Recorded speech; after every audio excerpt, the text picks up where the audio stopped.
Hello guys, and welcome to episode number 40, where we will be solving 5 more SQL problems, this time from Facebook and also from other companies. So let's get started with problem number 1 right here. We have to find how many searches. We have to do a count here in the second quarter of 2021. We have one filter and we have to show one single number. So let's get started here. We're going to say count of everything because right here the table is called searches. Therefore, one row equals one search. And we're going to say number of searches. And now we have to do our filter and we have to find the second quarter. So we can use the quarter function right here on our date and make it equal with 2 because we need a second quarter, but we also need the year 2021. So we're going to say and the year of the date equals with 2021. We actually have 2 filters, not just one, just realized now. This should be the final solution right here, and there we go. There are 38 searches. So quick recap here, we want to find how many searches, and in our case would be the count of all of the rows because one row equals one search. And then we have 2 filters, second quarter and 2021. Right here, second quarter, and the year is 2021. So let's get started right here. We need distribution user activity. Now, looking at our table right here, user activity probably means the number of posts. And since the table is called posts, one row is a post. So we just want to show the count of post IDs per day. Let's do the per day part. Now our date here is date time. The post date is date time, and it looks like this. It contains everything. We only need the day. So we're going to say day of the post date. I'm going to call it day. Actually, let's just call it the day to not interfere with anything. And then we want to finish our group by here. We're going to say group by the day part. And now all we have to do is count the post ID, or actually everything would work as well. We're going to say here num posts, and this should be the final answer. And there we go. There's actually just 2 days in this case, and there's 3. This is not such a great data set. It seems to be very, very short. It has only 5 entries, but that's the solution.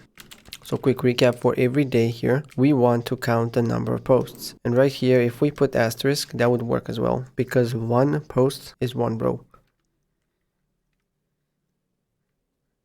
Problem number 3, and this one is from HealthTap right here. We want to find the gender that has made the most number of appointments. So we have one filter here. We have to output gender with number of appointments. We have to output 2 columns and we have one filter, the most appointments. So here basically compare how many appointments each gender has and then choose the one that has the most. That sounds to me like we should be using rank window functions, a ranking. So we're going to be using a CT to make things look pretty neat right here. All right, and what do we have? We have gender. Actually, for every gender, so we're going to say group by gender. So for every gender, we want to figure out the number of doctor appointments. Now, doctor appointments, is doctor potentially a filter? I don't think so. Medical, there's nothing in here saying doctor. So we're just going to go for appointment ID. We're going to count the appointment IDs, or actually every row. We could put the asterisk, but this way we are a little bit more specific. Better to be more specific. I'm going to say number of appointments. And now we want to rank these. We're going to rank them with the possibility of them being actually equal. Even though it says find the gender that has the most number, what if both of them have an equal number? Then we have to show both. That's why we're going to be using the rank function here. And we're going to be using it by the count up here. By this one, I'm just going to copy this one in descending order. And we're going to rename the ranking as RNK. So here we rank them by the count of appointment ID descending from the highest to the smallest. And here we're doing the group by. Now we simply want to select the gender and this one right here from our table which we just made. It's from CTE. And now we have one filter where the rank is 1 because we have to do the most, which would be equal to 1. So now this should be the final solution, and it seems it's the female gender has 58 appointments. So quick recap here. In this part, we are first grouping by the gender. So we're saying for every gender, count the number of appointments. And then we want to rank them. We add another column right here, this one, and we want to rank them based on this right here, based on the number of appointments descending from the highest to the smallest. And then we simply down here, we simply select this column and the other one, gender and number of appointments. We do not select the R and K one. We don't need to show it. We just filter using the R and K equals to 1 because we need the most right here. So these would be equivalent. The most equals rank 1. Problem number 4, this one is from CVS Health. Count how many claims submitted in December 2021. So we have actually 2 filters here. Are still, or 1, depending how we want to do it, are still pending.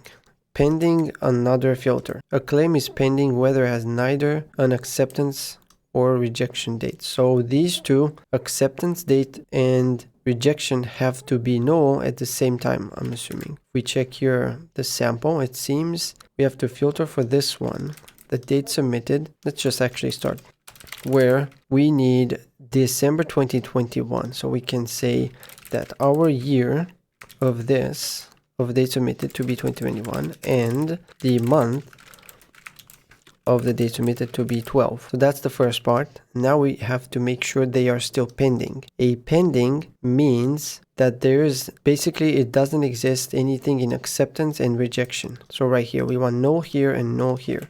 I'm gonna make a new row here to make it cleaner. We're gonna say date accepted is no, and at the same time, date rejected to be no. And we're going to select, what do we have to select? Count how many claims.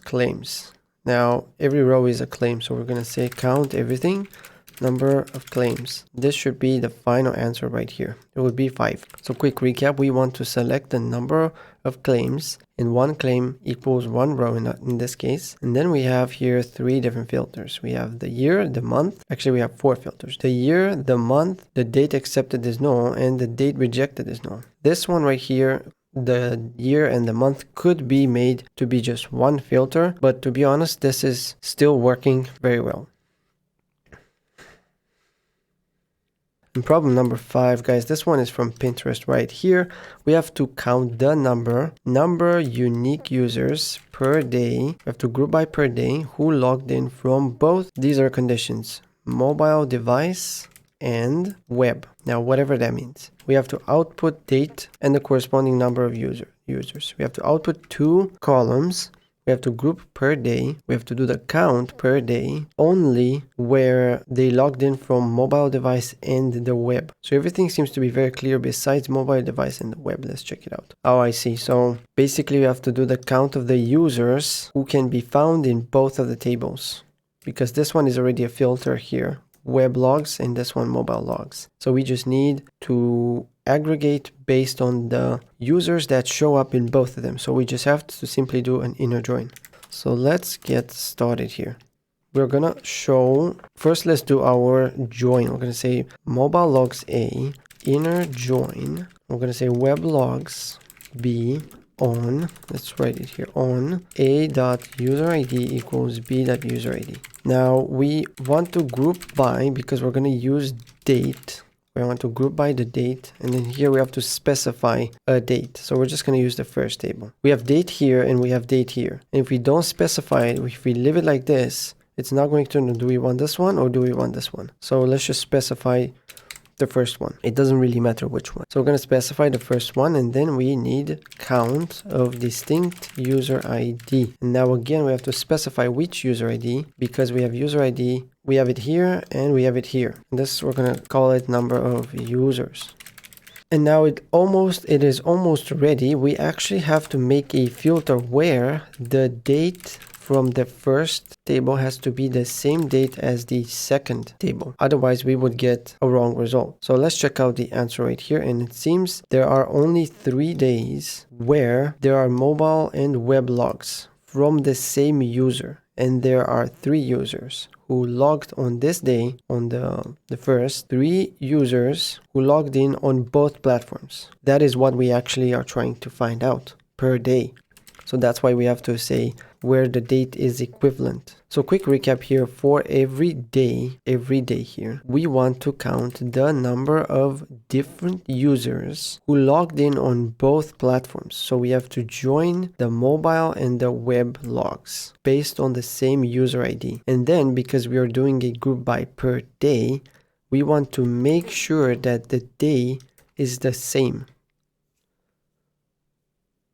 So that was it for today, guys. Thank you for watching. And if you enjoyed these types of problems, I highly encourage you to join the StrataScratch community. Consider using the affiliate link in the description below. Thank you for watching, and I'll see you in the next one.